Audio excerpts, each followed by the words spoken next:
পঙ্কিলতা, হিংসা, বিদ্বেষ, গীবত, চগলখড়ি আমার জীবনের যত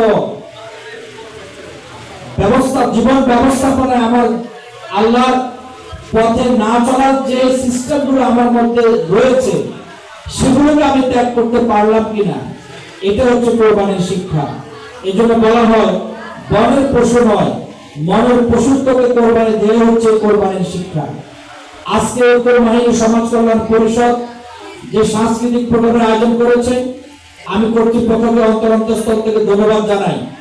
আমাদের এই নাঙ্গলকোটে যে সকল সামাজিক সংগঠন গুরুত্বপূর্ণ ভূমিকা পালন করছে, আপনাদের বিভিন্ন কর্মসূচি আমি অবলোকন করি। আমি আপনাদেরকে ধন্যবাদ এবং কৃতজ্ঞতা জানাই। আপনারা বিভিন্ন সামাজিক কর্মসূচি স্বাচ্ছন্দ্যভাবে বলিষ্ঠতার সাথে পালন করে যাচ্ছেন। এই ধরনের গঠনমূলক কর্মসূচি সমাজকে এগিয়ে নিয়ে যাবে। বিশেষ করে সুস্থ সংস্কৃতির খোরাক যদি যুব সমাজকে দিতে পারি, নবীন এবং কিশোরদেরকে আমরা দিতে পারি, তাহলে অপসংস্কৃতির হাত থেকে আমাদের সন্তানেরা বেঁচে থাকবে। আমাদের সন্তানেরা বাসযোগ্য একটি সুন্দর জনপদ আগামী দিনে তাদের গড়ে ওঠার জন্য সহায়ক হিসেবে পাবে, আমি এই প্রত্যাশা করি। সাথে সাথে একটি কথা মনে করে দিতে চাই, আমাদের সন্তানরা যে যাই শিক্ষা অর্জন করুক না কেন, আজকে আমরা একজন ডাক্তারকে সম্বর্ধনা দিয়েছি। ডাক্তার হওয়া, ইঞ্জিনিয়ার হওয়া, উকিল, ব্যারিস্টার হওয়া, এটি আমাদের জীবনের সবচেয়ে বড় অর্জন। তার চাইতে সবচেয়ে বড় অর্জন হবে যদি আপনি আপনার সন্তানকে কোরআন শিক্ষা দিতে পারেন, দ্বীনি শিক্ষায় শিক্ষিত করতে পারেন। কোন কাজ করলে আল্লাহর নৈকট্য অর্জন হবে, আর কোন কাজ করলে আল্লাহর নাফরমানি হবে, হালাল কি জিনিস, হারাম কি জিনিস, এই শিক্ষাগুলো যদি আমাদের সন্তানদেরকে দিতে পারি, এই সন্তানকে নিয়ে ভবিষ্যতে আফসোস করতে হবে না।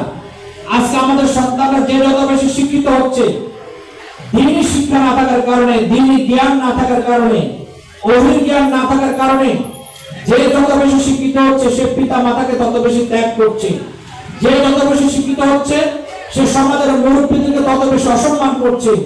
যে যত বেশি শিক্ষিত হচ্ছে সে সমাজের নেতৃত্বের পর্যায়ে এসে রাষ্ট্রের চালিকা শক্তির অংশ হিসেবে সে তত বেশি দুর্নীতি করছে। এই জায়গায় তাকে আল্লাহর ভয় শিখাতে হবে, ওহীর জ্ঞান তাকে শিক্ষা দিতে হবে। দ্বীন কোনটা, ইসলাম কোনটা, হালাল কোনটা, হারাম কোনটা, এই বিষয়ে তাকে জ্ঞান দেওয়া প্রয়োজন। আসুন আমরা সকলে এমন একটি জীবন গড়ে তুলি যে জীবনের মাধ্যমে আমার দুনিয়ার জিন্দেগিতে কল্যাণ হাসিল হবে এবং পরকালে আমি মুক্তি অর্জনের মাধ্যমে জান্নাত পাবো। আল্লাহ রাব্বুল আলামিন আমাদেরকে সেই ধরনের জীবন গ্রহণ করার তৌফিক দান করে, সকলে বলি আমিন। আজকে যারা ঢাকা থেকে সব বিভিন্ন জায়গা থেকে শিল্পী গোষ্ঠীর সদস্যবৃন্দ এসেছেন, তাদেরকে নাঙ্গলকোটবাসীর পক্ষ থেকে কৃতজ্ঞতা জানিয়ে আমি আমার বক্তব্য শেষ করছি। আমার একটু জরুরি কাজ থাকার কারণে আপনাদের কাছ থেকে বিদায় নিচ্ছি। শেষ পর্যন্ত থাকতে পারলে ভালো হতো। আপনাদের সাথে আবার দেখা হবে, কথা হবে। আল্লাহ হাফিজ। আসসালামু আলাইকুম ওয়া রাহমাতুল্লাহ।